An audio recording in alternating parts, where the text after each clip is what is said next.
नमस्कार दोस्तों, स्वागत है आप सभी का। आज हम द्वंद्वात्मक भौतिकवाद जो मार्क्स के दर्शन का मूल है उसको समझेंगे। अगर आप हिस्ट्री के विद्यार्थी हैं, सोशियोलॉजी पढ़ते हैं, ये पॉलिटिकल साइंस के विद्यार्थी हैं, तो आपके लिए ये बहुत ही इम्पोर्टेंट होगा मार्क्सिज्म को समझने के लिए, क्योंकि मार्क्स ने इसी फिलॉसफी के बेस पर अपने सारे सिद्धांत दिए हैं। तो सबसे पहले हम इसे समझ लेते हैं। थोड़ी सी ये फिलोसफिकल जो है होगा ये लेक्चर, तो आप थोड़ा सा ध्यान से इसे सुनिए, क्योंकि थोड़ी सी इसमें दर्शन की बातें आएगी। ठीक है। तो सबसे पहले मार्क्स ने जिस दर्शन को प्रतिपादित किया है उसे ही हम द्वंद्वात्मक भौतिकवाद कहते हैं। यही मार्क्सवादी दर्शन का मूल सूत्र है। तो ये बेस है, इसी को हमें समझना है, क्योंकि दर्शन एक कॉन्सेप्ट होता है और कॉन्सेप्ट को हम समझ लिए तो फिर पूरे सिद्धांत को हम बहुत ही अच्छे से डिस्क्राइब कर लेंगे। ठीक है। यह सिद्धांत भौतिकवाद यानी कि मटेरियलिज्म की मान्यताओं को द्वंद्वात्मक विधि यानी कि डायलेक्टिकल मेथड के साथ मिलाकर सामाजिक परिवर्तन की व्याख्या देने का प्रयत्न करता है। तो इतना आप याद रखिए। थोड़ा सा हम स्ट्रक्चर पहले समझ लें कि क्या है ये। देखिए, जो मार्क्सिज्म है उसका जो फिलॉसफिकल बेस है वो है डायलेक्टिकल मटेरियलिज्म, द्वंद्वात्मक भौतिकवाद। इसका दार्शनिक आधार है। और इसका जो एम्पेरिकल बेस है यानी कि अनुभव मूलक आधार, वो है हिस्टोरिकल मटेरियलिज्म, जिसे हम इकोनॉमिक इंटरप्रिटेशन ऑफ हिस्ट्री भी बोलते हैं। तो हम जब इस दर्शन को समझ लेंगे तब हम इसके इतिहास की व्याख्या इन्होंने मार्क्स ने कैसे किया है, क्योंकि जब हम दर्शन को समझ लेंगे तो इतिहास कैसे उन्होंने व्याख्यायित किया है हम समझ जाएंगे। और जब हम इतिहास समझ जाएंगे, इतिहास की व्याख्या उनकी, तो उसी का पूरक सिद्धांत होता है वर्ग संघर्ष या क्लास स्ट्रगल। तो इसको भी हम समझ जाएंगे कि क्या है। ठीक है। तो बेस जो है वो दार्शनिक आधार डायलेक्टिकल मटेरियलिज्म है। तो सबसे पहले हमें इसी को समझना चाहिए। ठीक है। देखिए, डायलेक्टिकल मटेरियलिज्म या द्वंद्वात्मक भौतिकवाद में दो शब्द हैं। एक है द्वंद्वात्मक और दूसरा है भौतिकवाद। ठीक है। तो सबसे पहले हमें भौतिकवाद क्या है इसे समझना चाहिए। ठीक है। तो हम थोड़ा दर्शन में प्रवेश करते हैं और समझते हैं कि भौतिकवाद का क्या मतलब है। देखिए, आप सब जानते हैं कि दर्शन की तीन शाखाएं होती हैं। एक को हम कहते हैं तत्व मीमांसा यानी कि मेटाफिजिक्स, दूसरा है ज्ञान मीमांसा जिसे हम एपिस्टेमोलॉजी कहते हैं, और तीसरा है मूल्य मीमांसा जिसे हम एक्सियोलॉजी बोलते हैं। ठीक है। तो तत्व मीमांसा जिस चीज़ का अध्ययन करता है वो ये कि ये विश्व क्या है, क्यों बना, किसने बनाया, इसका अंतिम सत्ता क्या है या मूल तत्व क्या है इसका, इन सब प्रश्नों का जो खोज करता है या रिसर्च या अध्ययन करता है वो है मेटाफिजिक्स। ठीक है। ज्ञान मीमांसा अध्ययन करता है कि ज्ञान क्या है और ज्ञान हम कैसे प्राप्त करते हैं। इन सारे विषयों को जो है ये एक शाखा डील करती है जिसे हम एपिस्टेमोलॉजी कहते हैं। एक्जियोलॉजी में क्या होता है कि इसमें दो चीज़ें हैं। इसमें एक है जिसे हम सौंदर्य शास्त्र बोलते हैं, एस्थेटिक्स से उसे बोलते हैं, और दूसरा होता है नीति मीमांसा जिसे हम एथिक्स बोलते हैं। ठीक है। जिसमें हम नैतिकता वगैरह पढ़ते हैं कि उचित क्या है, अनुचित क्या है। इन सारी चीज़ों का अध्ययन हम नीति शास्त्र में करते हैं। ठीक है। हमारे काम का जो इसमें विषय है वो है सत्ता मीमांसा, क्योंकि इसी पर जो बात करते हैं तो इसमें कई सारे विचार आ जाते हैं। तो सेपरेटली इसमें दो विचार हमें देखने को मिलते हैं। सत्ता मीमांसा क्या करता है कि सृष्टि का सार तत्व क्या है या अंतिम सत्ता किसकी है, अल्टीमेट रियलिटी क्या है, इसका जो अध्ययन करता है वो है ऑन्टोलॉजी या सत्ता मीमांसा। ठीक है। तो आपके भी मन में प्रश्न आता होगा कि सृष्टि का जो सार तत्व है या अंतिम सत्ता है वो किसकी है, किसी ईश्वर की है या भौतिक चीज़ की ही है, इस तरह के प्रश्न आप भी सोचते होंगे। तो इसमें दो शाखाएं इसमें भी मिलती हैं। एक जो ब्रांच है वो ये मानता है कि जो सृष्टि का सार तत्व है या अंतिम सत्ता है वो है चेतन की, अर्थात चेतन से ही इस जगत का निर्माण हुआ है। आइडियलिज्म इसकी बात करता है, चेतन को ये प्राथमिक मानता है और चेतन के बेस पर ही पूरी सृष्टि का निर्माण हुआ है, इसकी बात आदर्शवाद करता है, जिसे हम प्रत्ययवाद भी कहते हैं। ठीक है। जो दूसरी ब्रांच है वो है भौतिकवाद की, मटेरियलिज्म की, और ये मानता है कि जो अंतिम सत्ता है वो जड़ की है या पदार्थ की है, यानी कि जड़ या पदार्थ से है जो है जगत का अस्तित्व है। जो जगत का निर्माण हुआ है वो पदार्थ से ही हुआ है, न कि चेतन से। ठीक है। अब देखिए, कुछ दार्शनिक मान्यताएं हैं जो दोनों को जो है साथ लेकर चलती हैं। जैसे आप अपने यहाँ भारतीय दर्शन में सांख्य दर्शन पढ़ते हैं, तो वे ये मानता है कि जो सृष्टि का निर्माण हुआ या सृष्टि की रचना हुई उसमें चेतन और जड़ दोनों ही निर्मित हैं, क्योंकि वो क्या मानता है कि जो चेतन है उसे वो आत्मा के रूप में देखता है और जो जड़ है उसे शरीर के रूप में देखता है। ठीक है। तो शरीर क्या है, जड़, ये नष्ट हो जाती है, लेकिन आत्मा नहीं नष्ट होती, ऐसी बात वो करते हैं। ठीक है। तो सांख्य दर्शन दोनों को लेकर चलता है, लेकिन आदर्शवाद क्या करता है, सिर्फ जो है चेतन को लेकर चलता है। भौतिकवाद सिर्फ जो है जड़ को लेकर चलता है, हमें ये ध्यान रखना है। अब भौतिकवाद अगर जड़ को मानता है तो किस हिसाब से ये डिस्क्राइब करता है कि सृष्टि का निर्माण इसी से हुआ, और जो अंतिम सत्ता या अल्टीमेट रियलिटी है वो जो है पदार्थ की ही है, जड़ की ही है। तो इसको हम सबसे पहले समझ लेते हैं। तो भौतिकवाद की क्या विशेषता है इसको हम समझते हैं। हम क्या समझ रहे हैं, डायलेक्टिकल मटेरियलिज्म, उसमें से मटेरियलिज्म को हम पहले समझ रहे हैं। इसके बाद हम डायलेक्टिकल यानी कि द्वंद्वात्मक जो एक पद्धति है उसको समझेंगे। ठीक है। तो सबसे पहले हम भौतिकवाद को ही समझते हैं। देखिए, ये मानता है कि जो भूत, देखिए दर्शन की भाषा में हम पदार्थ को भूत बोलते हैं। तो ये कहता है कि भूत यानी कि पदार्थ की सत्ता को प्राथमिक सत्ता है, यानी कि पदार्थ की सत्ता ही प्राथमिक सत्ता है और यही सत्य है। और ये कहता है कि किसी भी निरीक्ष यानी कि जो निरीक्षण हम जिसका कर सकें उस सत्ता को हम भूत कहते हैं। तो क्योंकि पदार्थ, कोई भी पदार्थ है, आप कुछ भी देखते हैं पदार्थ ही तो होता है, तो उसका हम निरीक्षण कर सकते हैं, उसको देख सकते हैं, महसूस कर सकते हैं कि हाँ ये है। तो कहता है कि जिसको हम महसूस कर सकें, अपनी इंद्रियों से हम जिसको महसूस कर सकें, देख सकें, सुन सकें, जो है वही जो है भूत है, और उसी की जो है अल्टीमेट जो है सत्ता है, वही अंतिम सत्ता है सृष्टि का, और उसी से जो है पूरी सृष्टि चलायमान है। ऐसी बात भौतिकवाद की मान्यता करती है। इस दर्शन के अनुसार संसार भौतिक है, यानी कि इसमें न चेतन है न आत्मा है, कुछ भी नहीं है, सिर्फ भौतिक है। उसके तमाम घटना प्रवाह गतिमान भूत के ही विभिन्न पक्ष हैं, यानी जितनी भी इसमें घटनाएं हो रही हैं प्रकृति में, सब जो है पदार्थ के ही विभिन्न रूप हैं, न कि कोई चेतन या आत्मा है करवा रही है। ऐसी बात ये करते हैं।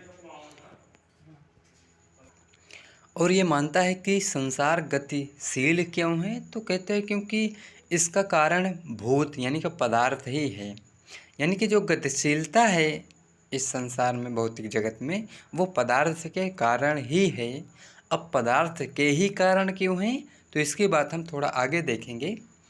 ये लोग मानते हैं कि इसलिए संसार इन्हीं नियमों से संचालित और विकसित होता है, यानी कि क्योंकि जो पदार्थ है वो द्वंद्व के कारण जो है गतिशील है, यानी कि जो पदार्थ है उसमें द्वंद्व पाया जाता है। क्यों पाया जाता है, कैसे उसकी व्याख्या होगी, हम आगे कर लेंगे। पहले हम ये समझ लेते हैं कि ये भूत को ही जो है, क्योंकि भूत के अंदर द्वंद्व होता है और उसी के कारण जो है संसार गतिशील करता है। तो संसार जो है इन्हीं नियमों से संचालित है और उसी से जो है विकसित होता है। इसके लिए बाहरी शक्ति की ज़रूरत नहीं है, कोई ईश्वर नहीं कहीं बैठा है कि वो जो है इस सृष्टि को चला रहा है। ये लोग ऐसी बात नहीं मानते। इनके अनुसार इस जो है भौतिक दुनिया में ही जो पदार्थ हैं उनमें क्या है कि द्वंद्व पाया जाता है और उसी द्वंद्व के कारण वो है जो है विकसित करते हैं, गतिशील रहते हैं। कोई ईश्वर या आत्मा नहीं है जो इन्हें चला रही है, ऐसी बात ये कहते हैं। इसके विपरीत जो आदर्शवादी हैं वो ये कहते हैं कि संसार मिथ्या है। जैसे कि आपने शंकराचार्य के दर्शन को पढ़ा होगा, तो उनकी फिलॉसफी इसी पर है कि जगत ब्रह्म सत्यम जगत मिथ्या, यानी कि जो ब्रह्म है, ब्रह्म कौन है, जो आत्मा है या जो एक सर्वोच्च सत्ता है जिसे वो ईश्वर कहते हैं, तो वही जो है सत्य है और ये जो संसार है, जगत है, वो मिथ्या है। चेतन का मूर्त या सर्वव्यापी आत्मा का बाध्य रूप मानते हैं। तो ये लोग जो आदर्शवादी हैं वो ये मानते हैं कि ये जो सृष्टि है ये कुल मिलाकर चेतना का ही मूर्त रूप है। और ये चेतना कैसी है, अब हम थोड़ी शंकराचार्य की फिलॉसफी यहाँ डिस्क्राइब हम कर रहे हैं, जिससे ये कॉन्सेप्ट भी आपका थोड़ा सा क्लियर रहे तो सही रहेगा। शंकराचार्य ये कहते हैं कि जो ब्रह्म है वो सत्य है और जगत जो है मिथ्या है। तो ब्रह्म, जैसे हम सपना देखते हैं, तो सपना जब देखते हैं, हम सोए रहते हैं, सपना में देखते हैं कि हम जो है क्रिकेट खेल रहे हैं, ठीक है, और बहुत सारे फील्डर लगे हैं जो है गेंद को पकड़ रहे हैं और हम जो है बैटिंग पे हैं और हम बहुत सारे छक्के चौके लगा चुके हैं, ठीक है, ऐसा हम स्वप्न देख रहे हैं। अब शंकराचार्य ये कहते हैं क्योंकि स्वप्न में ये जो चीज़ें चल रही है ये स्वप्न में सत्य ही है। भाई आप जो बैटिंग कर रहे हैं तो इन लोगों के लिए तो आप सत्य ही हैं, है ना भाई। सपने में जो उस सपने के अंदर है उसके लिए तो वो सत्य ही है। उस समय आपको भी लगता है सही चल रहा है सब कुछ, लेकिन एक्चुअल में आप सपना देख रहे हैं। उसी प्रकार ये कहते हैं कि ईश्वर भी कहीं सपना देख रहा है इस संसार के रूप में, और ये संसार क्या एक स्वप्न है। हम सबको लगता है कि हम सत्य हैं, जैसे कि इन खिलाड़ियों को लग रहा है इसमें कि हम सत्य हैं, जबकि ये सत्य नहीं है, ये तो स्वप्न है। उसी प्रकार ये संसार भी क्या है, स्वप्न है। इसलिए अगर क्योंकि ये स्वप्न में अगर हम जाग जाएंगे तो ये टूट जाता है, तो इनका कोई अस्तित्व नहीं रहता, खत्म हो जाते हैं। उसी प्रकार कहते हैं कि अगर ईश्वर भी कभी जाग गया मान लो, तो संसार तो खत्म हो जाएगा, इसका कोई अस्तित्व ही नहीं है। ये लोग ऐसी बात करते हैं, जैसे कि प्लेटो ने भी कहा था। प्लेटो ने क्या कहा कि reality is the shadow of idea. जो वास्तविकता है यानी कि जो यथार्थ है वो विचारों की प्रतिछाया मात्र है। यानी कि अगर आपके समक्ष कुछ दिख रहा है तो वो किसके कारण दिख रहा है। आप कुर्सी देखते हैं, मेज टेबल देखते हैं, भवन देखते हैं, वो सब क्या है, उसको बनाने का एक विचार ही तो रहा होगा। तो विचारों का एक प्रतिबिंब ही तो हुआ वो, इसलिए विचार की ही सत्ता है। ये लोग ऐसा मानते हैं। और भौतिकवाद क्या मानता है कि नहीं, विचार की सत्ता नहीं है, भौतिक जो पदार्थ है उसकी सत्ता है। ये लोग प्रश्न पूछते हैं कि भाई ये विचार जो है ये विचार कैसे आता है। भाई आपको विचार कैसे पैदा होगा आपके अंदर।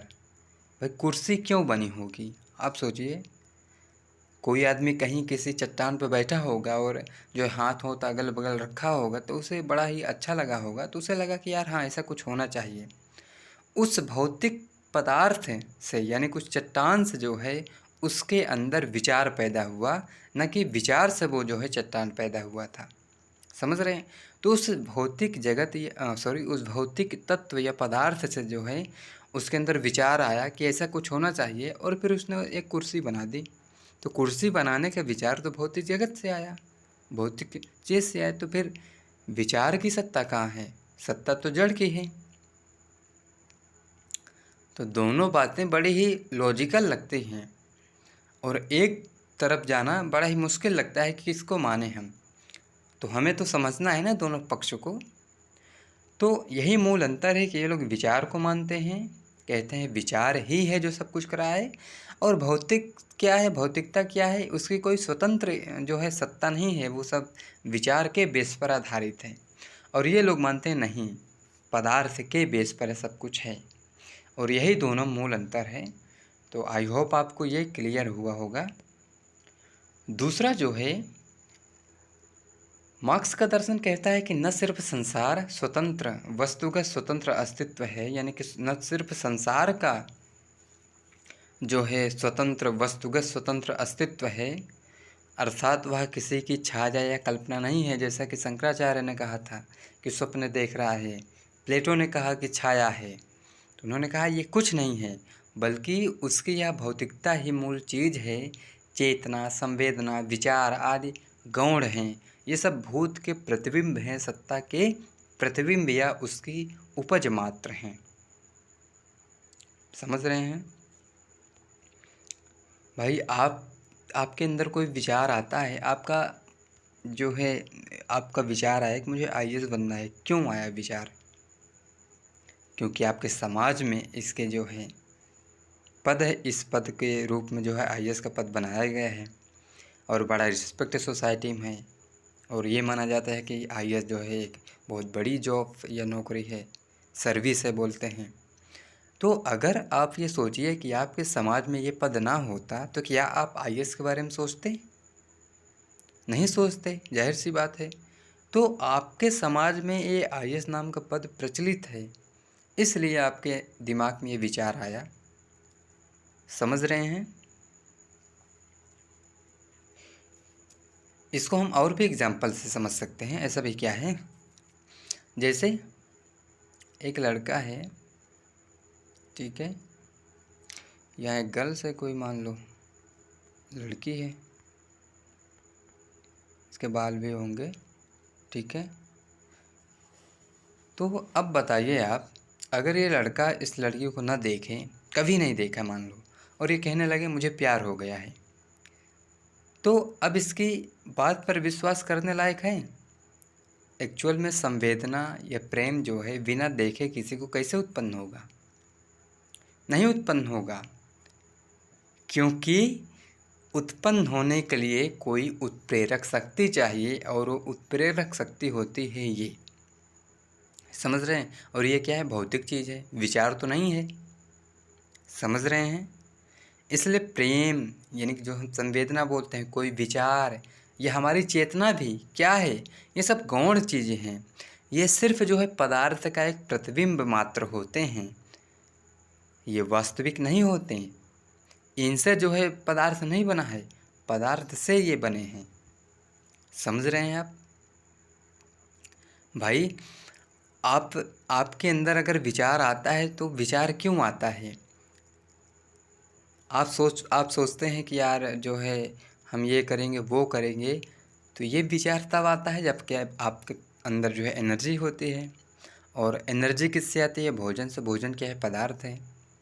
समझ रहे हैं? इस तरह भी समझ सकते हैं। तो चेतना, संवेदना, ये सब किस पर जो है डिपेंड हैं? ये सब डिपेंड हैं भौतिक चीज़ पर। जब हम अपनी इंद्रियों से जो है भौतिक चीज़ों को देखते हैं, सुनते हैं, तब जो है उसके अकॉर्डिंग जो है हमारे अंदर विचार पैदा होता है। समझ रहे हैं? क्योंकि अब मार्क्स कहते हैं कि वह संसार ही जो भौतिक है, इंद्रियों से जाना जाता है, जिसमें वह स्वयं है, यानी कि इंद्रियों में भी भौतिकता है, एकमात्र सच्चाई है। तो वह संसार ही जो भौतिक है, इंद्रियों से जाना जाता है, जिसमें वह स्वयं है, एकमात्र सच्चाई है। हमारी चेतना और चिंतन वे इंद्रियों से चाहे जितना परे अतीन्द्रिय मालूम पड़े, वे एक भौतिक शरीर, इंद्रिय, दिमाग की उपज हैं। भूत चेतना की उपज नहीं है, बल्कि चेतना ही खुद भूत की सबसे ऊंची उपज है। समझ रहे हैं? तो इस तरह मार्क्स का दर्शन अद्वैतवादी दर्शन है। देखिए, अब यहाँ कन्फ्यूज नहीं होना चाहिए। शंकराचार्य के दर्शन को भी अद्वैतवादी दर्शन बोलते हैं, लेकिन वो जिस अद्वैत की बात करते हैं वो एक ही सत्ता मानते हैं, लेकिन वो सत्ता चेतन की मानते हैं। मार्क्स जो है जड़ की सत्ता मानता है, लेकिन एक ही सत्ता मानता है। अद्वैत का मतलब अद्वैत, द्वैत का मतलब दो, अद्वैत का मतलब जो दो ना हो अर्थात एक हो। तो मार्क्स भी एक ही सत्ता मानते हैं और वो है जड़। शंकराचार्य जो सत्ता मानते हैं वो है चेतन। ठीक है, लेकिन ये दोनों एक ही सत्ता को मानते हैं। सत्ता किसकी है इसमें अंतर है। ये चेतन को मानते हैं, ये जड़ को मानते हैं। ठीक है, तो ये क्या करते हैं, भूत को ही सब चीज़ों, घटनाओं और मूल्यों का जनक और सृष्टिकर्ता मानते हैं। तो कहते हैं कि भूत ही है, यानी कि पदार्थ ही है, यही सब चीज़ों का कर्ता धर्ता है, न कि चेतन से कुछ होता है। अब लॉजिकली ये बात सही भी लगती है देखने में भी, कि हमें ये मतलब चीज़ें तो स्पष्ट रूप से दिख रही हैं ना कि ये सही बात है भाई। विचार भी तो आते हैं तो वस्तुओं को या पदार्थों को देखने से ही आते हैं। हम जब किसी दूसरे व्यक्ति को देखते हैं तभी हमारे मन में जो है द्वंद्व, ईर्ष्या चालू होता है। हम ना देखें तो कुछ होता ही नहीं। इसका मतलब क्या हुआ कि हमारे अंदर जो विचार आएंगे वो किसी दूसरे व्यक्ति पर डिपेंड है, और जो दूसरा व्यक्ति है वो पदार्थ है, चेतन नहीं है। क्योंकि विचार जो है मूर्त नहीं होता, अमूर्त होता है। और विचार कैसा होता है, देखे हैं कभी क्या आप विचार? नहीं देखे हैं भाई। विचार तो हम नहीं देखे हैं ना। विचार किसे कहते हैं? विचार वही है कि किसी हम उत्प्रेरक को देखकर हमारे जो है मस्तिष्क द्वारा दिया गया कोई बौद्धिक रिस्पॉन्स ही तो विचार है। विचार यही तो है कि हम किसी भी उत्प्रेरक या स्टिमुलस को देखें और उस स्टिमुलस के कारण हमारे जो है मस्तिष्क में कुछ जो है रिस्पॉन्स उत्पन्न होता है, और वही रिस्पॉन्स जो है विचार होता है। ये विचार होता है। तो विचार अमूर्त होता है, वो हम देख नहीं सकते, लेकिन हम जड़ देखते हैं और उसी के बेस पर विचार उत्पन्न होता है। तो हम ये कह सकते हैं कि भाई विचार और जो संवेदनाएं होती हैं और ये चेतना, ये सब जो है गौण चीज़ें हैं। इनसे सृष्टि नहीं बनी, बल्कि जो जड़ है उनसे सृष्टि बनी। और ये स्वयं जो चेतन या विचार है ये खुद जो है इस जड़ तत्व से बना है। ठीक है, इतना बात हम कर चुके। अब देखिए, तीसरी जो मान्यता है वो ये है कि जो आदर्शवाद है, या जिसे हम प्रत्ययवाद कहते हैं, ये मान्यता है कि भाई संसार क्या है, अज्ञेय है, अज्ञेय वस्तुओं से भरा हुआ है जिन्हें विज्ञान कभी नहीं जान सकता। अब जानते हैं कि आदर्शवाद की परंपरा तो बहुत प्राचीन है ना। तो पहले ये माना जाता था कि भाई ये जो सृष्टि है, सृष्टि में क्या कितने ग्रह हैं, कितने नक्षत्र हैं, वो सब की बहुत ज़्यादा जो है प्रचलित नहीं था वो चीज़ें। और ये माना जाता था कि पृथ्वी चपटी है ना। उस समय आदर्शवाद तो था ही। तो ये मानते थे कि भाई पृथ्वी चपटी है। जब जो है, क्योंकि पृथ्वी चपटी है और चीज़ें हम जान नहीं सकते, लेकिन क्या हुआ कि विज्ञान ने आगे जाना। जब दूरबीन की खोज हुई, गैलीलियो ने देखा तो देखा पृथ्वी गोल है, ये तो चक्कर काट रही है। तो प्रत्ययवाद कहता है हम संसार को जान नहीं सकते, लेकिन विज्ञान दिन ब दिन जो है जानता जा रहा है। समझ रहे हैं? तो आदर्शवाद की मान्यता अलग साइड में जाती है, मार्क्सवाद की अलग। मार्क्सवाद क्या कहता है, दुनिया ज्ञेय है, हम इसे जान सकते हैं,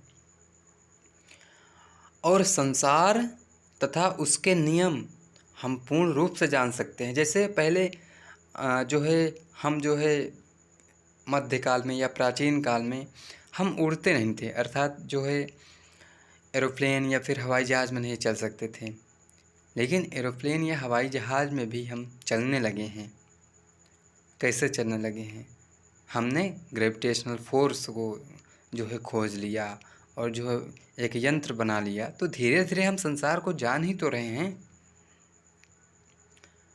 तो ये लोग यानी कि जो मार्क्स है वो ये मानते हैं कि भाई भूत ज्ञेय है और उसका ज्ञेय होना अनिवार्य है, पर उसकी सत्ता का ज्ञाता, यानी कि ये कोई पदार्थ है, इसको जानने वाले को हम ज्ञाता कहते हैं। ठीक है, तो ये कहते हैं कि उस सत्ता का ज्ञाता अर्थात दृष्टा पर आश्रित होना सर्वथा असत्य है। भाई ये जो पदार्थ है ये सत्य है, लेकिन ये ज्ञाता जो है ये क्या है?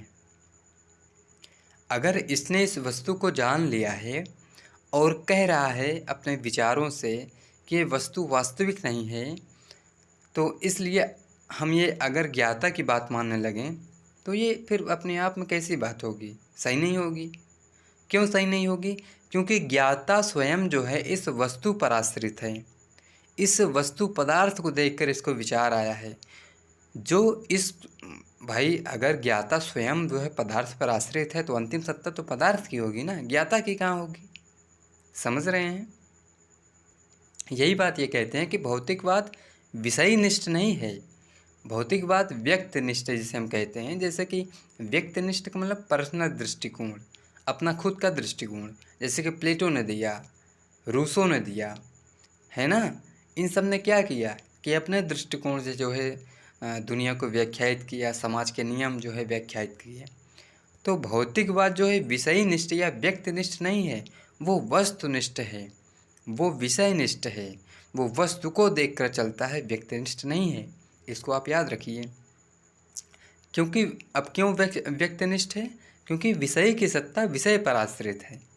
भाई अगर विषय नहीं होगा तो विषय भी नहीं होगा, क्योंकि ये तो विषय पर ही आश्रित है। यानी दृष्टा की सत्ता दृश्य जगत पर आश्रित है, इसलिए प्राथमिक सत्ता दृश्य जगत की है, न कि विषय की। समझ रहे हैं? तो दृश्य जगत जो है उसकी जो है प्राथमिक सत्ता है, और जो विषय है उसकी प्राथमिक सत्ता नहीं है, क्योंकि ये तो डिपेंड है इसके ऊपर, है ना। तो ये हम तीसरी मान्यता इसकी देखें।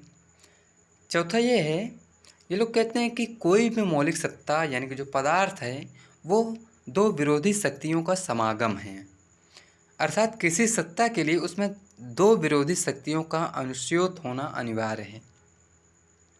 तो कोई भी पदार्थ है तो उसमें दो प्रकार के जो है विरोधाभास गुण पाए जाते हैं। जैसे कि एक परमाणु होता है, परमाणु में इलेक्ट्रॉन और प्रोटॉन दोनों होते हैं। तो इलेक्ट्रॉन पर ऋण आवेश होता है और प्रोटॉन पर धन आवेश होता है। तो ऋण आवेश का मतलब नकारात्मक, धन आवेश का मतलब सकारात्मक। तो दोनों पक्ष हैं।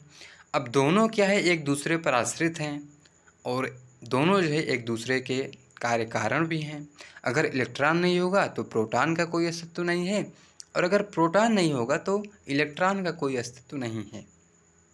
समझ रहे हैं? ऐसे समझिए कि अगर स्त्री नहीं होगी तो पुरुष का कोई अस्तित्व नहीं है, और अगर पुरुष नहीं होगा तो स्त्री का कोई अस्तित्व नहीं है, क्योंकि ये दोनों एक दूसरे पर आश्रित हैं, नेगेटिव पॉजिटिव। समझ रहे हैं? इस तरह भी हम समझ सकते हैं। अब क्योंकि ये कहते हैं कि क्योंकि किसी वस्तु की सत्ता तो विरोधी शक्तियों का समागम है। भाई एक वस्तु में दो जो है सत्ताएं होती हैं, दो शक्तियाँ होती हैं, तो इसलिए उनमें जो है द्वंद्व भी होगा। भाई आपके मन में अगर द्वंद्व होता है तो क्यों होता है? अब इस उसको देखें। क्योंकि आपके मन में दो विचार चल रहे होते हैं कि यार ये कर लें कि ये कर लें, भाई हम ये वाला काम करें कि ये वाला काम करें, हम सोचते रहते हैं। इसका मतलब क्या है कि दोनों अपने अपने तरफ खींच रहे हैं और आप जो है द्वंद्व में फंसे हैं। तो यही बात ये कहता है कि जो दो विरोधी शक्तियाँ होती हैं इनमें क्या होता है, द्वंद्व होता है, और यही द्वंद्व क्या करता है कि उस सत्ता में अनिवार्य रूप से परिवर्तन करता है। यही कारण होता है परिवर्तन का। और क्योंकि यही कारण है परिवर्तन का और यही नियम पदार्थ में है, तो पूरी सृष्टि का परिवर्तन का कारण भी फिर यही द्वंद्व है। इसे द्वंद्व के कारण हो रहा है। समझ रहे हैं? तो अभी हमने शुरू में क्या देखा था, फर्स्ट जो पॉइंट था उसमें ये देखे थे कि जो परिवर्तन होता है वो है भूत के द्वंद्व के कारण होता है। और द्वंद्व क्यों होता है? क्योंकि उनमें जो है दो विरोधी शक्तियाँ पाई जाती हैं। समझ रहे हैं? दो विरोधी शक्तियाँ पाई जाती हैं, दोनों एक दूसरे से कंट्रोडिक्शन करती हैं, द्वंद्व करती हैं, और उस द्वंद्व के परिणाम स्वरूप ही जो है परिवर्तन आता है। द्वंद्व के कारण नई चीज़ें उत्पन्न होती हैं और यही जो है सृष्टि का नियम है और ऐसे ही पूरी सृष्टि का संचालन हो रहा है। ये लोग ऐसी बात करते हैं। अब देखिए, ये बात बड़ी अच्छी ये लोग कह रहे हैं कि भाई क्योंकि जो भौतिक सत्ता है वो अनित्य है। नित्य का मतलब क्या है? कि जो शाश्वत हो, हमेशा बनी रहे। ये लोग कहते हैं ऐसा नहीं है, अनित्य है। सत्ता जो भौतिक है वो अनित्य है, उसमें परिवर्तन होते रहते हैं। वो सापेक्ष है, निरपेक्ष नहीं है। भाई सापेक्ष का मतलब ये है कि समय काल परिस्थितियों के अनुसार बदलता रहना, और निरपेक्ष का मतलब ये बदलना नहीं। तो सापेक्ष है ये हर समय। भाई आप भी तो बदलते हैं ना। अगर गर्मी आती है तो भाई आप जो है हल्के और जो है ठंडे कपड़े पहनते हैं, और ठंडी आती है तो मोटे और जो है गर्म कपड़े पहनते हैं। तो आप भी तो सापेक्ष के अनुसार चल रहे हैं। तो यही ये कह रहा है कि भौतिक सत्ता अनित्य है, ये सापेक्ष है, निरपेक्ष नहीं है। इसलिए उससे उत्पन्न अन्य सत्ताओं का अनित्य होना भी अनिवार्य है। ये बड़ी खतरनाक बात हो गई। भाई अगर भौतिक सत्ता ही अनित्य है तो इस भौतिक सत्ता से अगर कुछ उत्पन्न होगा तो वो भी तो अनित्य होगा। नियम तो यही कह रहा है। इसलिए विचार, सिद्धांत, सभ्यता, संस्कृति आदि दृश्य जगत के प्रतिबिंब हैं, इसलिए वे भी अनित्य हैं। ये सिद्धांत बड़ा ही बेहतरीन है, इसको आप बहुत ही अच्छे से समझिए। सभ्यता भी क्या करती है कि हर समय जो है बदलती रहती है क्योंकि अनित्य है। संस्कृतियाँ भी जो है डेवलप होती रहती हैं। आप देखते हैं कि एंशिएंट की जो कल्चर था वो अलग था, मिडिवल में कुछ अलग हुआ, और मॉडर्न में जो है कुछ अलग हो रहा है। जो नई जो जनरेशन्स आ रही हैं वो नए नए कल्चर जो है डेवलप करती जा रही हैं। तो ये भी तो अनित्य ही है। इसी बात को जो है मार्क्सवाद, भौतिकवाद की स्थापनाएं क्या करती हैं कि ये जो स्थापनाएं हैं भौतिकवाद की, ये ऊपर जो हम देख रहे हैं, ये क्या है कि मनुष्य के हाथ की सबसे बड़ी शक्ति है। मार्क्सिज्म ये कह रहा है, ये कह रहा है कि यही सबसे बड़ी शक्ति है, और ये हमें बताती हैं कि जगत माया नहीं बल्कि सच्चा है। वह स्वयं प्रेत जैसी कोई छाया नहीं बल्कि ठोस और एकमात्र वास्तविकता है ना। कुछ लोग कहते हैं कि जगत माया है, हम क्या लेकर आए हैं क्या लेकर जाएंगे, कुछ नहीं। तो उससे क्या होता है, व्यक्ति में निराशावाद, कर्तव्यहीनता दिखाई देती है, कुछ करते ही नहीं लोग। फिर भारत में यही तो परंपरा है सबसे बड़ी कि संतोषम परम सुखम, और संतोष के चक्कर में इनका विकास हो ही नहीं पाता। फिर जगत तो माया है, सब कुछ माया है, कुछ लेकर जाएंगे ही नहीं, तो ये विकास करते भी नहीं।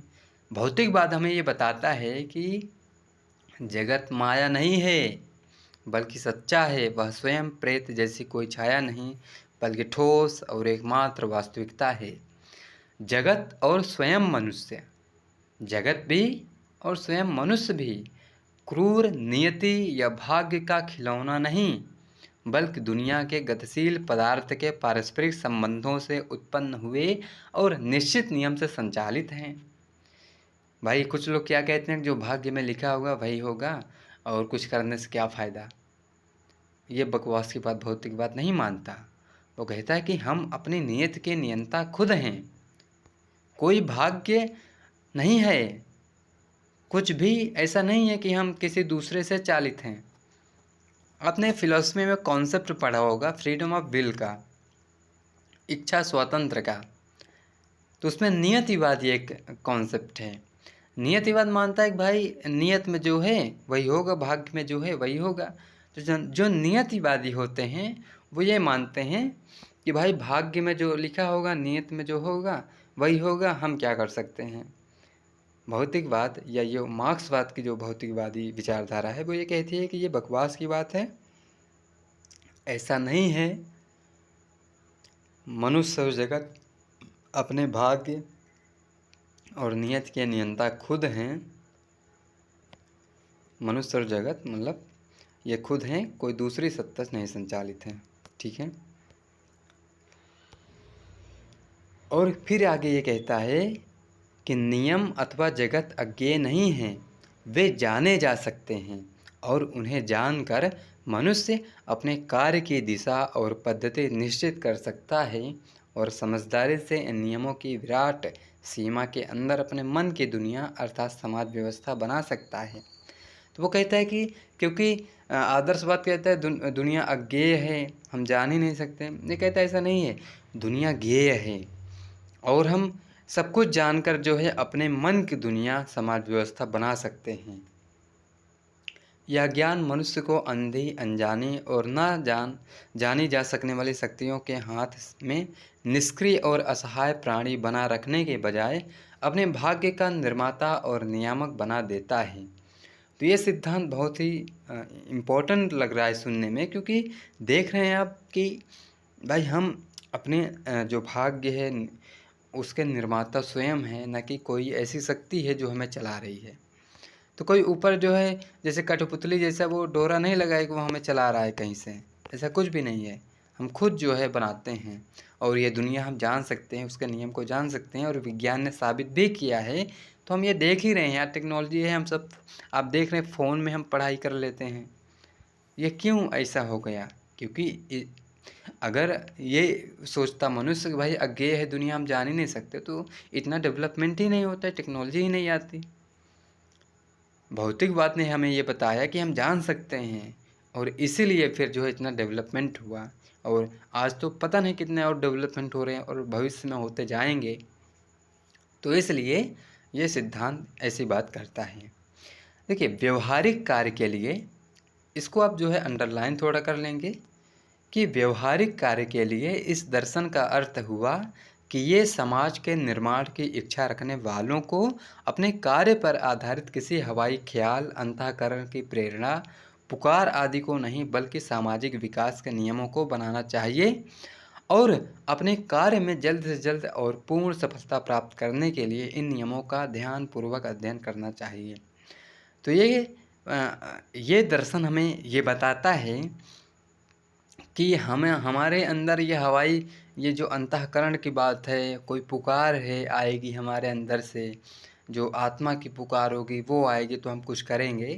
तो ये कहते हैं ये बकवास की बात है। हमें जो है सामाजिक नियमों को भौतिकवाद के नियमों से जानना चाहिए और उसके ज्ञान से जब हम सिस्टम को समझ जाएंगे तब हम जो है अपने हिसाब की दुनिया या समाज व्यवस्था का निर्माण कर सकते हैं। क्योंकि आदर्शवाद जो है उससे कुछ हो पाएगा ऐसा नहीं दिख रहा है। ठीक है, अब हम द्वंद्ववाद या द्वंद्वात्मकता को देखते हैं। तो देखिए, मार्क्सवाद की ये आत्मा है, इस बात को आप ध्यान में रखिए, क्योंकि सारी थ्योरी ये वर्ग संघर्ष अगर इतिहास की व्याख्या भी ये किए हैं तो इसी के बेस पर। तो ये मार्क्सवाद की आत्मा है, अत्यंत प्राचीन है। द्वंद्ववाद जो है सुकरात ने यूज़ किया, प्लेटो, फिर हिप्पोक्रेटस ने यूज़ किया, आगे चलकर जो है स्पिनोजा, डेकार्ट और इमैनुअल कांट जैसे फिलोसफर ने यूज़ किया। फिर जो है इसका चरमोत्कर्ष हमें हीगल में देखने को मिलता है और फिर जो है मार्क्स ने भी इस पद्धति का प्रयोग किया है। तो इसका इतिहास जो है अत्यंत प्राचीन काल से है। देखिए, इसकी उत्पत्ति कैसे हुई? तो जिस प्रकार तर्कशास्त्र की रचना के पूर्व लोग तार्किक ढंग से सोचते थे, उसी प्रकार द्वंद्व शास्त्र की रचना के पूर्व लोग द्वंद्वात्मक तरीके या विधि से चिंतन करते थे।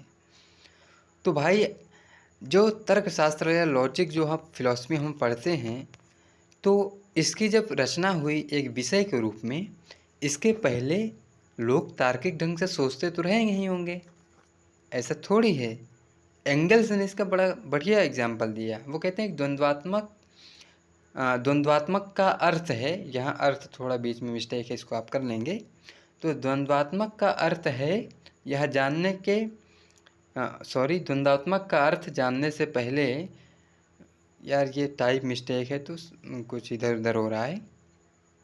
द्वंद्वात्मक का अर्थ है यह जानने के लोग भी जो हैं, यह जानने के पहले भी लोग द्वंद्वात्मक प्रणाली से चिंतन करते थे। यानी कि द्वंद्वात्मक का अर्थ जानने के पहले भी लोग जो है द्वंद्वात्मक प्रणाली से चिंतन करते थे। जिस प्रकार गद्य क्या है यह जानने के पूर्व भी लोग गद्य बोलते थे। तो जब गद्य लिखा गया उसके पहले हम लोग गद्य में ही तो बोलते थे। तो ये बात है।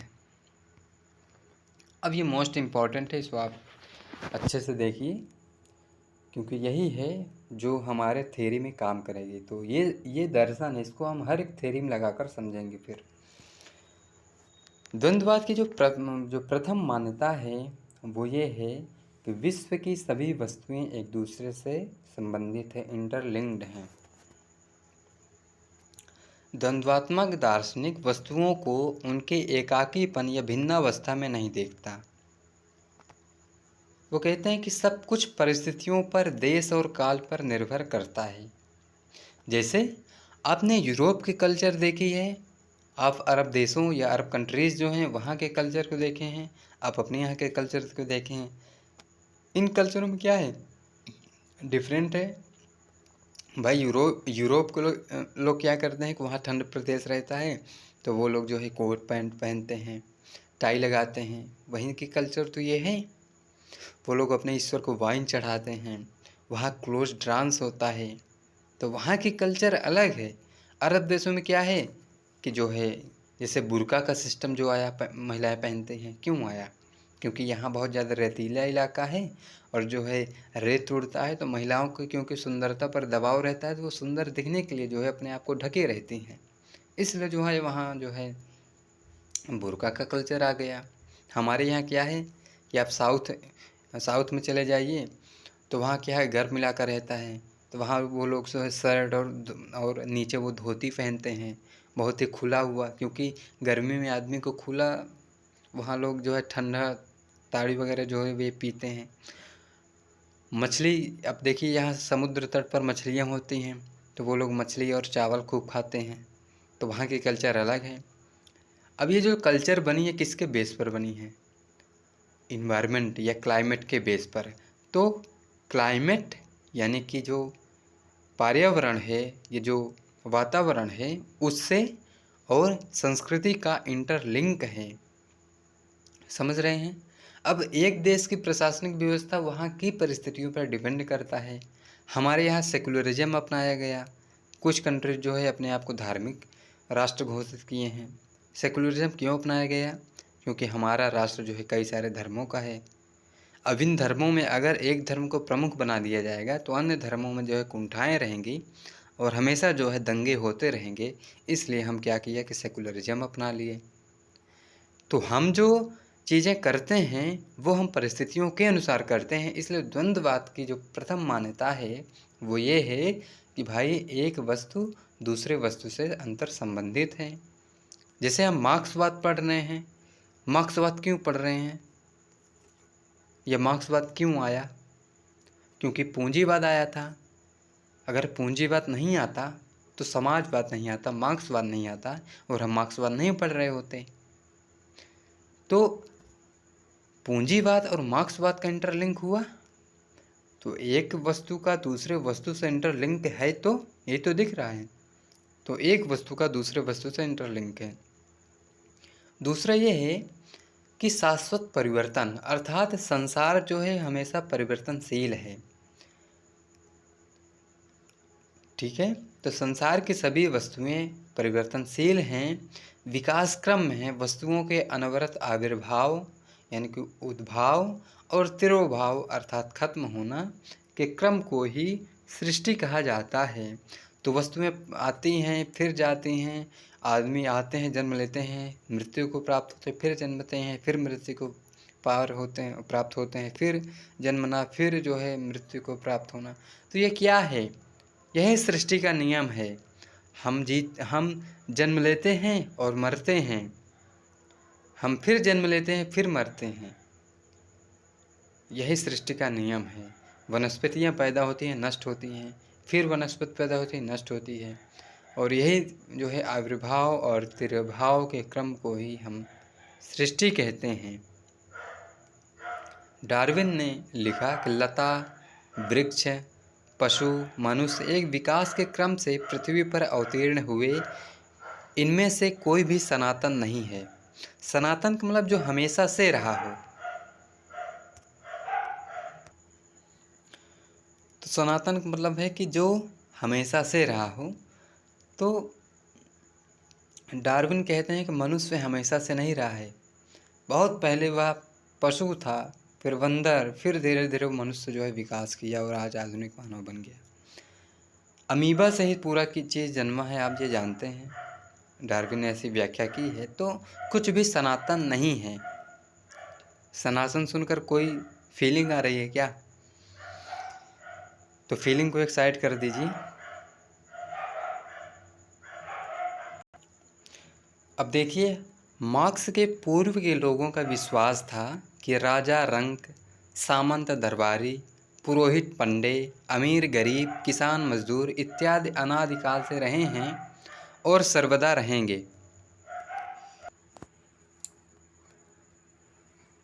तो मार्क्स के पूर्व के लोग क्या कहते थे कि भाई ये सब क्या है कि ये अनादिकाल से रहे हैं और सर्वदा रहेंगे। वर्गमूलक समाज को वे सनातन और अपरिवर्तनशील समझते थे। तो सनातन मतलब जो हमेशा से रहा हो और अब रहेगा, और अपरिवर्तनशील है, उसमें परिवर्तन नहीं होगा, ये लोग ऐसे ही मानते थे। मार्क्स ने बताया कि ऐसा कुछ नहीं है, ये बेवकूफ़ बना रहे हैं और कुछ नहीं, क्योंकि इससे इनको प्रॉफिट हो रहा है। और ये बात कौन कह रहे थे? जो राजा थे, जो पुरोहित पंडे थे, क्योंकि इनको प्रॉफिट हो रहा है ना इस सिस्टम से। तो ये कह रहे हैं कि जो है ये तो हमेशा रहे हैं, ईश्वर ने ही उत्पत्ति की है, तो हम क्या करें। तो अब जो है आप ऐसा करिए, भारत में तो एक जन्म पुनर्जन्म की भी सिस्टम बनाए हैं कि जो है हम, क्योंकि आप इस वर्ग इस क्लास में जन्मे हैं, इस जाति में, तो क्योंकि आपने पिछले जन्म में पाप कर्म किया होगा इसलिए भी जन्मे हैं। अब पुण्य करिए तो आप जो है एक उच्च वर्ग में जन्म लेंगे। ऐसे ये लोग बना देते हैं। मार्क्स ने कहा ये बकवास की बात है। वो कहते हैं कि देखिए, अत्यंत प्राचीन काल में मनुष्य जंगली जानवर के समान था। फिर क्या है, प्रिमिटिव जो है कम्युनिज्म या आदिम अवस्था आती है। फिर जो है दास प्रथा का जन्म होता है, फिर सामंती प्रथा आती है, फिर पूंजीवादी व्यवस्था आती है। और जो है इन सब का जो है कालक्रम से आविर्भाव हुआ है। जैसे मनुष्य जो है धीरे धीरे विकास किया है, वैसे ये सभ्यता भी धीरे धीरे ऐसे विकास की है, न कि हमेशा रहे हैं। तो ये राजा रंक, ये दरबारी, ये सब धीरे धीरे से डेवलप किए हैं, न कि ये हमेशा रहे हैं। मार्क्स ये कह रहे हैं। तो मार्क्स ने बताया पूंजीवाद के बाद समाजवादी व्यवस्था प्रतिष्ठित होगी, कैपिटलिज्म के बाद सोशलिज्म सिस्टम होगा, और क्या होगा उसमें प्रतिष्ठित होगी। किंतु विकास क्रम यहीं नहीं रुक सकता। समाजवाद के बाद भी नई समाज व्यवस्थाओं का परिस्थितियों के अनुसार गठन होगा। तो ये जो है अनवरत चलने वाली प्रक्रिया है, हमेशा चलती रहेगी, कहीं ठप होने वाली नहीं है। ठीक है। इस सिद्धांत ने सनातन समाज व्यवस्था की नींव ही हिला दी और एक नई जो है गतिशील समाजवादी दृष्टिकोण को जन्म दिया। अब जो है परिवर्तन के नियम हम देखते हैं। यह इम्पोर्टेंट है, इसे थोड़ा हम अच्छे समझते हैं, क्योंकि इसी की बेस पर सब कुछ है। देखिए, मात्रा भेद के कारण गुण भेद, यानी कि जो, क्योंकि एक तो ये बताता है कि प्रकृति में क्या है, वस्तुएं अंतर संबंधित हैं। दूसरा ये है कि जो है वो परिवर्तनशील है। वो परिवर्तन कैसे होता है, तो उसका नियम बता रहे हैं ये, कि परिवर्तन मात्रा भेद के कारण गुण भेद के नियम से होता है। कैसे होता है हम समझते हैं। हम पानी के एग्जाम्पल लेते हैं। तो अगर मात्रा वृद्धि के कारण गुणात्मक परिवर्तन होगा, अगर पानी को हम गर्म करें, तो मात्रा अगर बढ़ा देंगे हम, भाई पानी तो पानी ही रहेगा ना, समझ रहे हैं। अगर पानी को हम गर्म कर रहे हैं, ठीक है, इसको हम ऐसे बना लेते हैं, ये लौ है जा रही है, ये पानी हम रखे हैं कहीं, इसमें है पानी, गर्म हो रहा है, ठीक है। तो अब पानी तो पानी ही है, मात्रा वृद्धि हम करेंगे तो उसके गुण में परिवर्तन होगा। किसका मात्रा वृद्धि करेंगे? अगर हम लौ की मात्रा वृद्धि कर देंगे तो धीरे धीरे पानी वाष्प में बनकर उड़ जाएगा। पानी क्या बन गया? गैस बन गया। तो पहले वो पानी था, पहले वो लिक्विड था, लेकिन अब वो गैस बन गया। तो इनके गुणों में अंतर आ गया। समझ रहे हैं? अब दूसरा हम देखते हैं, गुणात्मक परिवर्तन मात्रा भेद उपस्थित करता है। कैसे? अगर हम बर्फ़ को जो है एकदम कम बर्फ़ कह रहे हैं, अगर हम पानी को कम तापमान पर रखें तो धीरे धीरे वो बर्फ़ बन जाएगा। गुणात्मक परिवर्तन मात्रा भेद उपस्थित करता है। तो गुण में परिवर्तन अगर करेंगे हम तो मात्रा भेद उपस्थित हो जाएगा। मात्रा, तो अगर पहले पानी इतना था, अगर बर्फ़ बन गया तो उसका वज़न तो ज़्यादा हो जाएगा फिर। समझ रहे हैं? अगर भाई ये पानी है, ये बर्फ़ है, इसमें हम क्या करें, गुण में परिवर्तन कर दें, हम पानी को बर्फ़ बना दें, तो अब इसमें मात्रा भेद उपस्थित हो जाएगा। कैसे? अगर पानी यहाँ 2 लीटर था, 2 किलो मान लो था, तो बर्फ़ क्या है, ज़्यादा हो जाएगा मान लो, या कम हो जाएगा। समझ रहे हैं? तो ये है नियम। अब इसको हम जो है देखते हैं कायदे से। और दोनों दशाओं में मात्रा या गुण में परिवर्तन धीरे धीरे होता रहता है। ये बहुत ही बेसिक थ्योरी है, इसको समझिए, क्योंकि यही थ्योरी जो है रेवोल्यूशन की थ्योरी है। रेवोल्यूशन ऐसे ही होगा, मार्क्स ऐसे ही बताते हैं। तो दोनों दशाओं में मात्रा या गुण में परिवर्तन धीरे धीरे होता रहता है। भाई हम पानी गर्म करते हैं, धीरे धीरे गर्म का होता रहता है वो, किंतु एक सीमा का अतिक्रमण करते ही नए गुण या मात्रा का बलपूर्वक आविर्भाव हो जाता है। तो जैसे ही वो 100 डिग्री सेल्सियस पहुँचता है तो उबलने लगता है और उसमें गैस निकलने लगती है, भाप निकलने लगता है। समझ रहे हैं?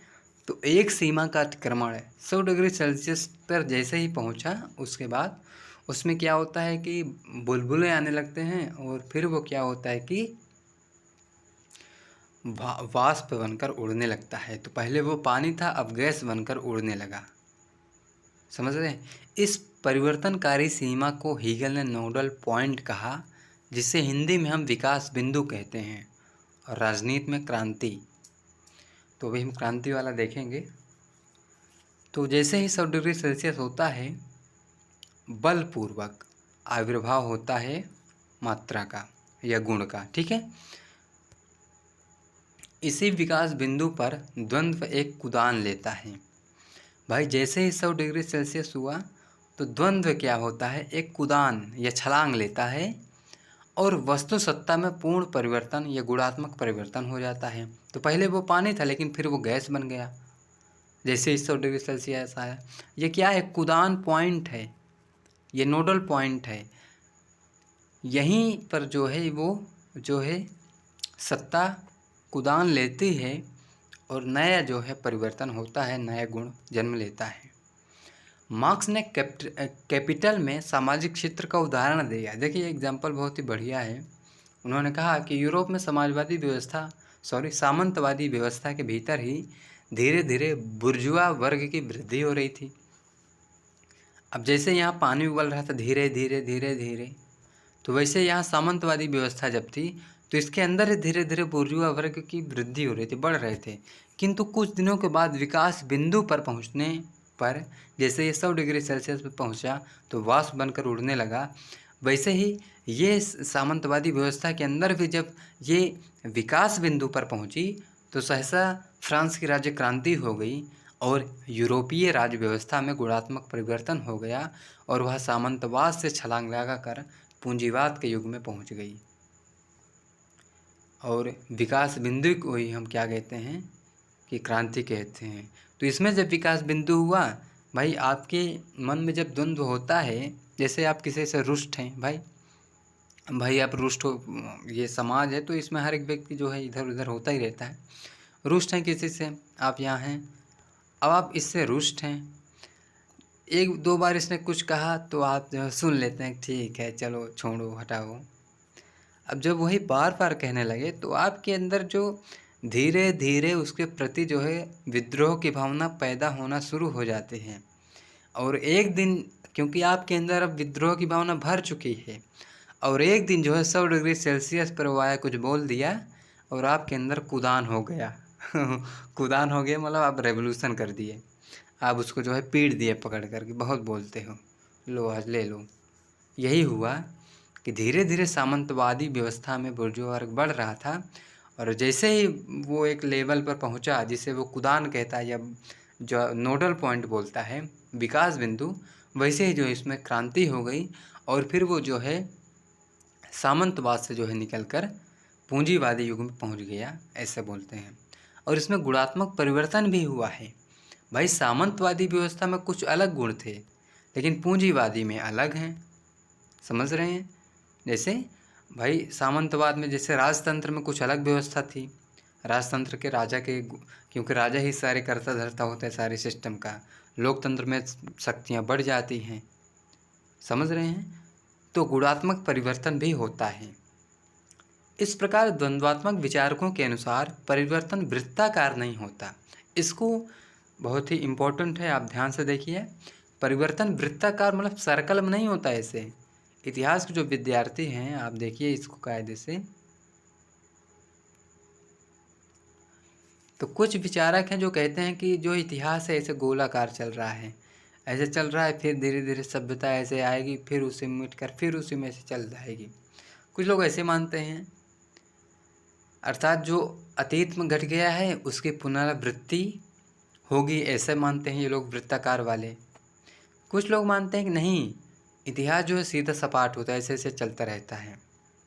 लेकिन ये द्वंद्वात्मक विधि कहती है कि ये परिवर्तन ना तो सपाट होता है, सीधा होता है, और ना ही तो ये वृत्ताकार होता है, बल्कि ये जिगजैग फॉर्म में होता है। अर्थात यह परिवर्तन धीरे धीरे ऐसे ऐसे होता रहता है, और एक आकस्मिक ऐसे हो जाता है और यहाँ पहुँच आता है, अब फिर धीरे धीरे ऐसा होता है, फिर यहाँ ऐसे पहुँच जाता है, ऐसे परिवर्तन होता है। तो ये हमेशा जो है निम्न से उच्च और उच्च से उच्चतर अवस्था की ओर जाती है। तो ऐसे चल रहा है तो फिर एक ऐसे पहुँच जाता है, फिर ऐसे चल रहा है फिर ऐसे पहुँच जाता है, फिर ऐसे पहुँच जाता है। तो परिवर्तन ऐसे होता है ना कि ऐसे होता है और ऐसे होता है, समझ गए। तो यही है, और ये कहते हैं यह परिवर्तन क्रम जारी रहता है, और इसी का नाम निषेध का निषेध है, निगेशन ऑफ निगेशन है। अब इसको हम एग्जाम्पल से समझते हैं।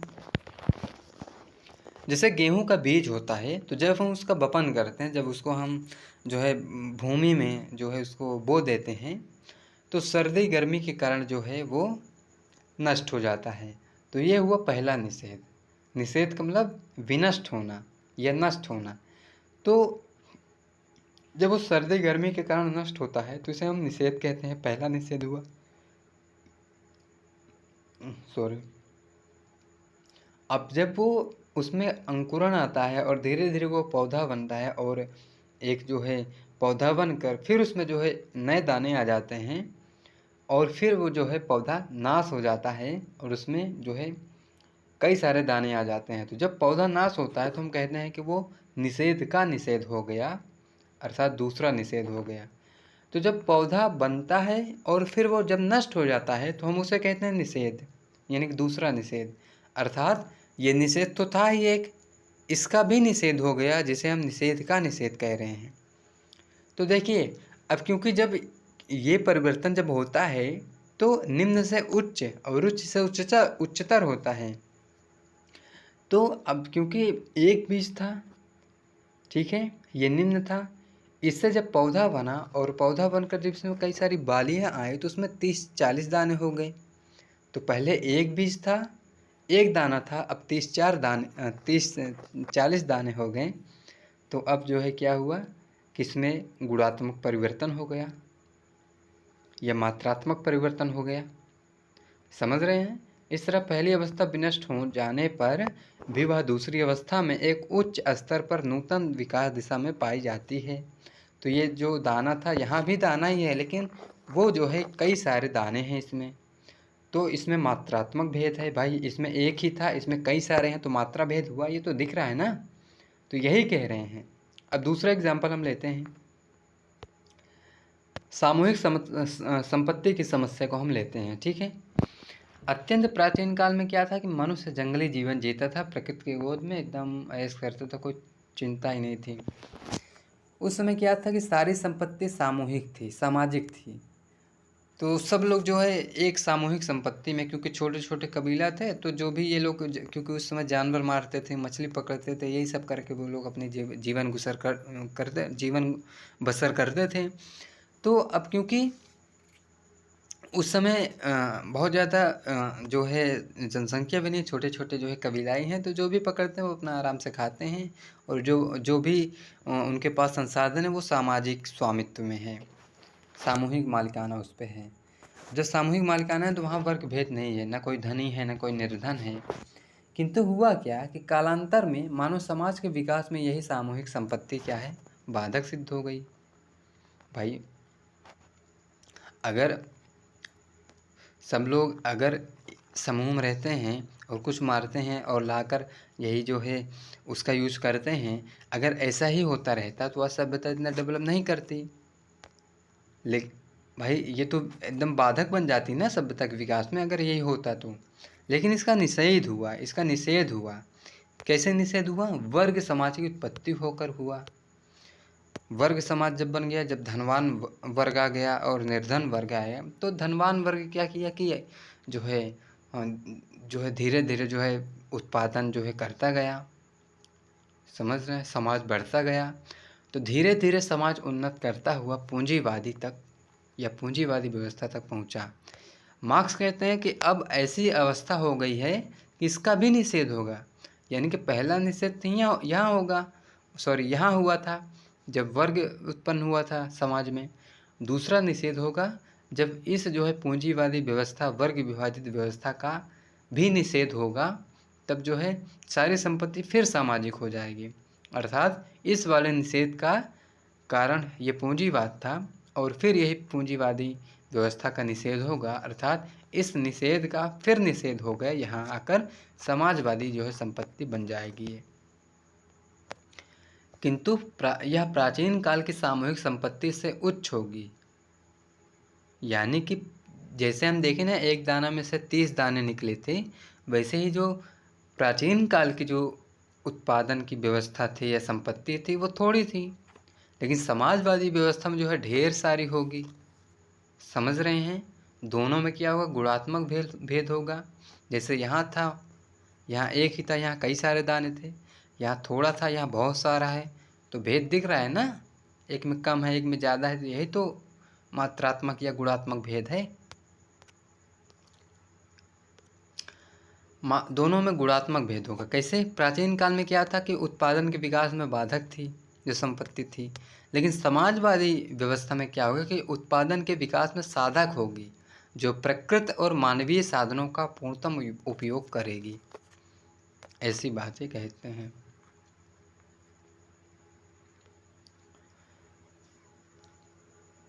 देखिए इसमें हम क्या देखे, एक पहला देखे थे कि हर एक वस्तु जो इंटरलिंक्ड है, दूसरा कि शाश्वत है, परिवर्तनशील है, तीसरा हम देखें कि परिवर्तन कैसे होता है। अब चौथा हम देखेंगे कि परिवर्तन क्यों होता है। ठीक है, पहला हम ये देखें कि भाई सब वस्तु इंटरलिंक्ड है आपस में, दूसरा हम ये देखें कि सब शाश्वत हैं, परिवर्तनशील हैं, और तीसरा हम देखें कि परिवर्तन कैसे होता है। अब हम देखेंगे चौथा कि परिवर्तन क्यों होता है। ठीक है, तो परिवर्तन का कारण वस्तुगत अंतर विरोध होता है। इसको हमने अभी भौतिकवाद में भी समझा था जब हम भौतिकवाद को डिस्क्राइब कर रहे थे। तो ये लोग कहते हैं क्योंकि जो वस्तु होता है उसमें दो जो शक्तियाँ नेगेटिव पॉजिटिव होती हैं, और दोनों जो है आपस में जो है एक कंट्रोडिक्शन करती हैं, और उसी से जो है विरोध होता है, तो जो है नई चीज़ें पैदा होती हैं।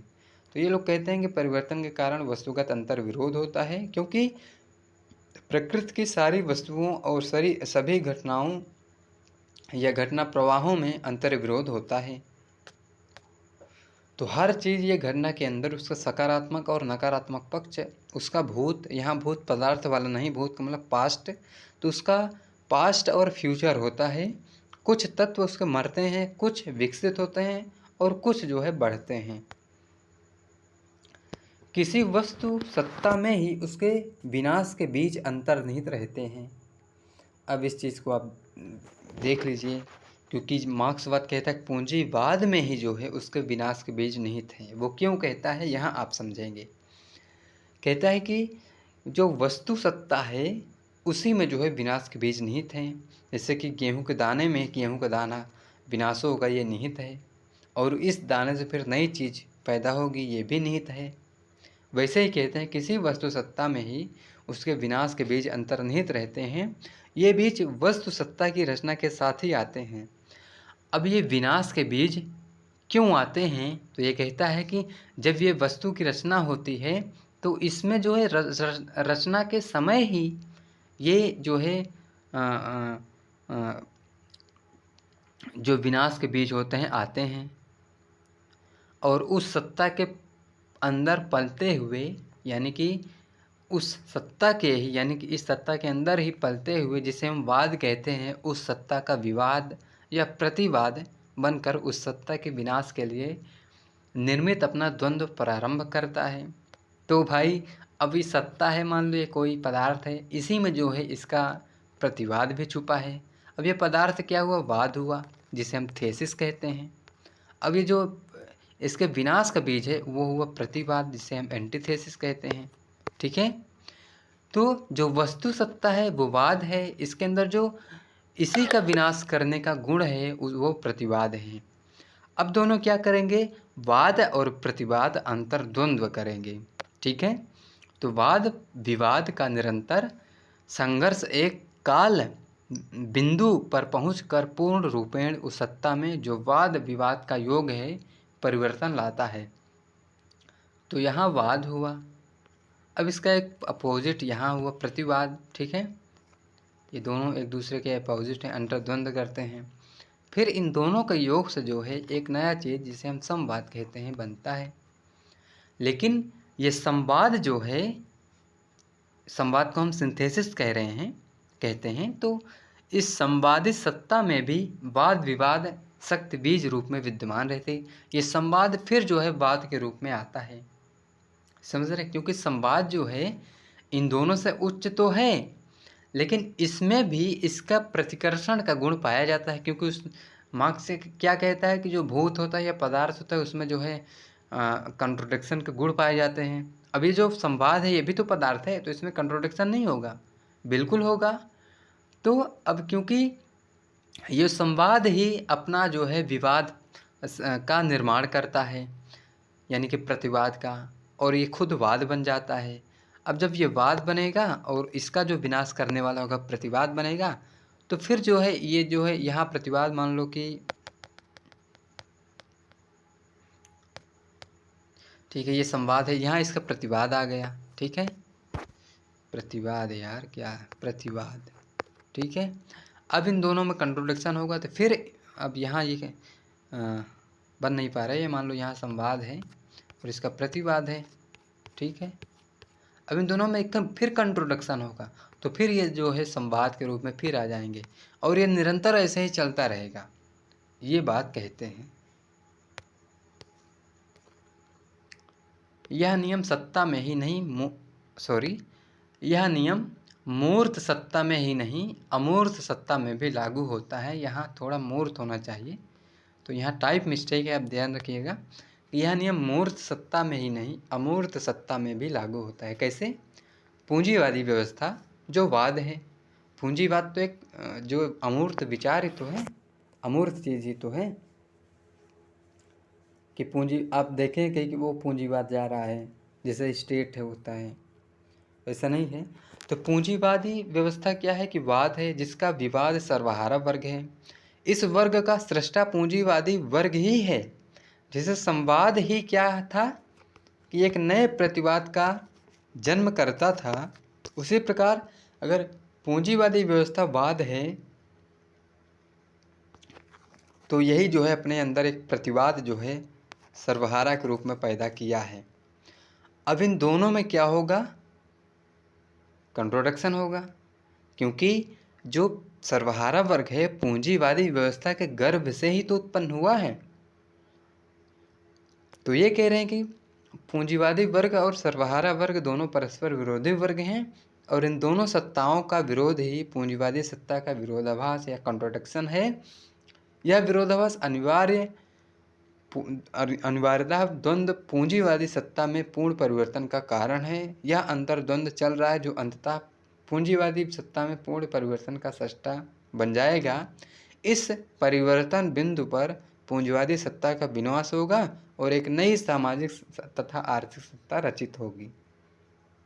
तो पूंजीवादी सत्ता के विनाश का अर्थ है कि वाद क्या है?